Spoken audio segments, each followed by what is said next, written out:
True sportsmanship goes beyond medals and nationalities. While we have seen many touching moments emerge at the Olympic Games in Beijing, there are also some controversies. So why do some athletes seem to be treated different from others by the Chinese fans? And what captures their hearts and what doesn't? Is it similar or different from other countries? What's the official stance and messages from China?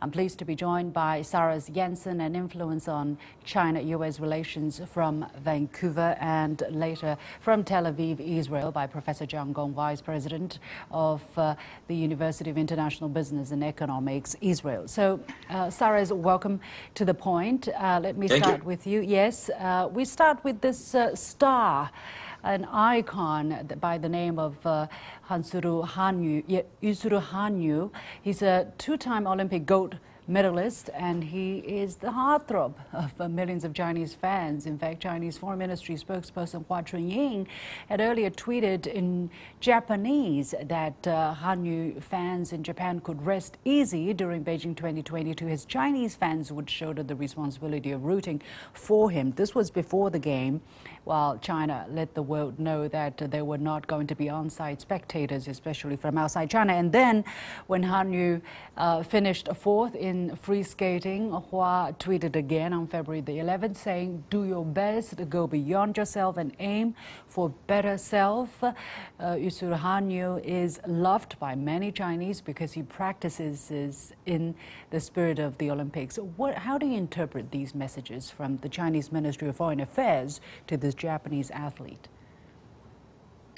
Yeah, absolutely. Well, I think I remember being here on CGTN and talking about how the fans in China would react, given the fact that they're not going to have a lot of international spectators coming in. Many people said, how will people be received? And I remember being in Beijing in 2008, and the Chinese were so curious about all different nations. But I mean, it was just an exciting time to have the Olympics, and that's really what the Olympics is about. Is it's not about the nationalities. It's really about let's all come together and enjoy sport and cheer each other on. And I think it's just, to be honest, it's just the beauty of the Olympic spirit. That's what we're seing. And that was a really great example. And we can go now to Professor Gong joining us from Tel Aviv. We're talking about the Japanese free skating style, Yusuru Hanyu. And the Japanese financial daily Nikkei Asia wrote that he enjoys immense popularity in China, despite the two nations not being on the friendliest of terms at the moment, laying bare a notable willingness among citizens of the Olympic host nation to separate culture from politics. If this is accurate, why is this possible, John? And what do Chinese fans really love about Yusuru? Well, I think certainly there's a degree of separation between politics and folk culture. I think for like very famous athletes or even singers or other very excellent figures in their respective fields, there is a international following in different countries. So it is not surprising to me at all. I mean, we have Chinese athletes that also enjoy immense popularity in other countries. In this case, he's a long-time Olympics medalist, gold medalist. So I think he has a very hardcore following in China, and there are people who like him. I mean, this is doesn't have to be anything related to politics. I think sports is sports. So this is the way it is, I think. However, it is a very interesting question to find out exactly what do Chinese people, Chinese fans, and those who express their opinions on the internet, what do they like or dislike in general? What are some of the criteria, Cyrus, if you have thought about this question and made your observation?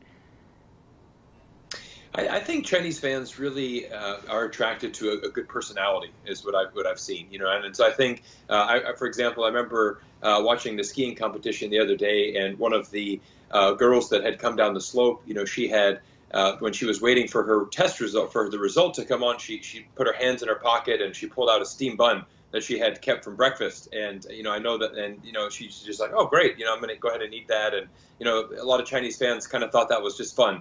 And so, she's fans that are really embracing China, and really embracing this Olympics. I mean, for the Olympians, this is their dream, and they're very excited to be in China. They're excited to, for many of them, this is their first time in China, and I've seen other Olympians, for example, dancing in the evenings, with the Chinese staff in the canteen in the restaurant, and it's a very special time. So I think if you can open up and really be interested in the Chinese culture, Chinese fans are going to come right back at you and really embrace you as well.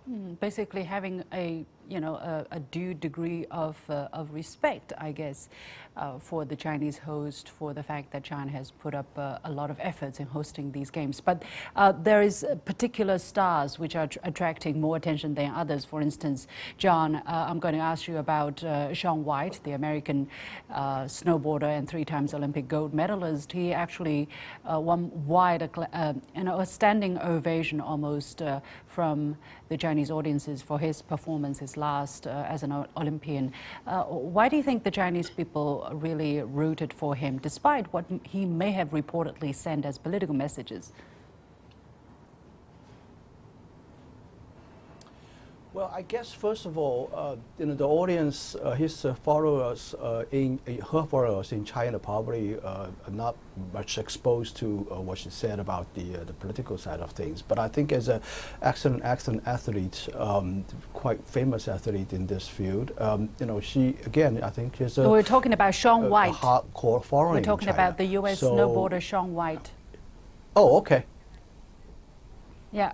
Go ahead. That's right. That's right. So, so I think again, So again, I think there's the separation between sports and politics. I think the good performance is always being liked. There are people who are really into this kind of a sports, and they know her history, know her performance in the past. So it's it's a sports. At the end of the day, I think it's just sports. People like what they like, and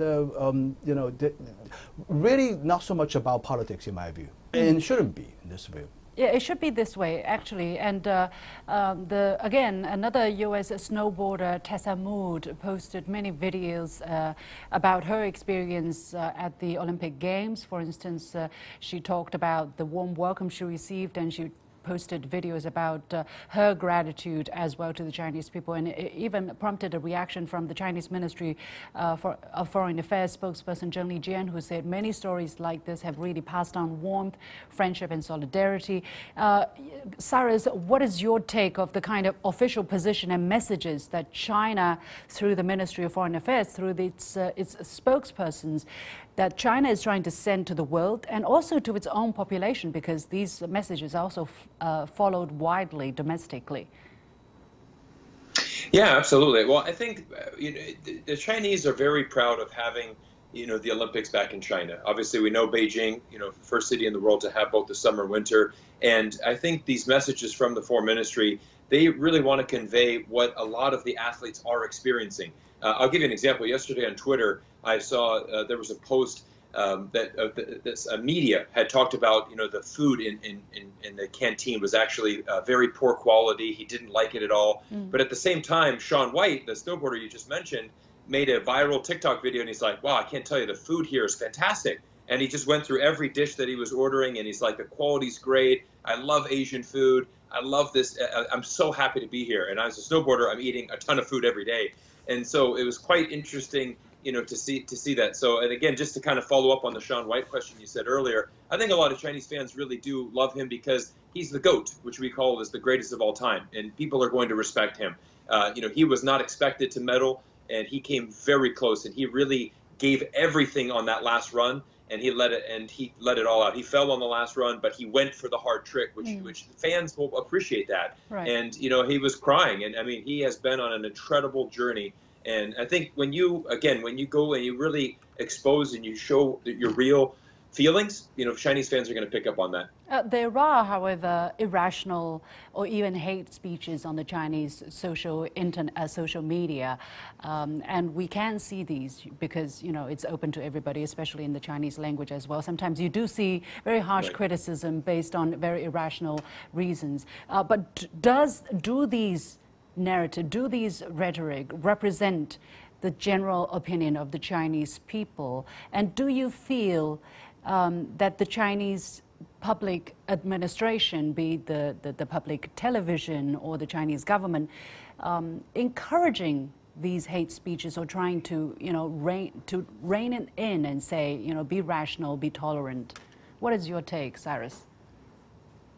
Yeah, well, I think a good example would be the Chinese figure skater Zhu, who unfortunately, she was born in America. She chose also to represent China. She fell. She finished in last place. The hashtag Zhu has fallen. Had over 200 million views within a couple of hours. It was really difficult, and I know there was a lot of Chinese fans that were questioning her eligibility, questioning her, why was she selected, and there was cyberbullying that was going on, and China's government did respond to that. I know Weibo had come out and they had banned several hundred accounts. And and they said, look, we need to support these athletes. We do not condone this type of action. And I think it's an important thing. And we can say that with every country. Sometimes even in America, if an athlete does bad, that was terrible. You're supposed to be, an Olympian. Well, but it doesn't matter if you finish first or last.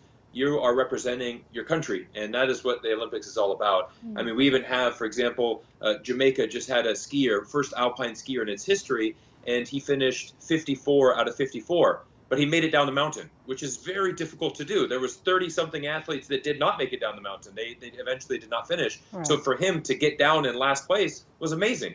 And that's what you have to focus on. And so I think it's, they're right to call that action out. I don't think you should be cyberbullying or hating on anybody. I mean, these athletes they're giving it their all, and we all need to be supportive of everybody in the Olympics.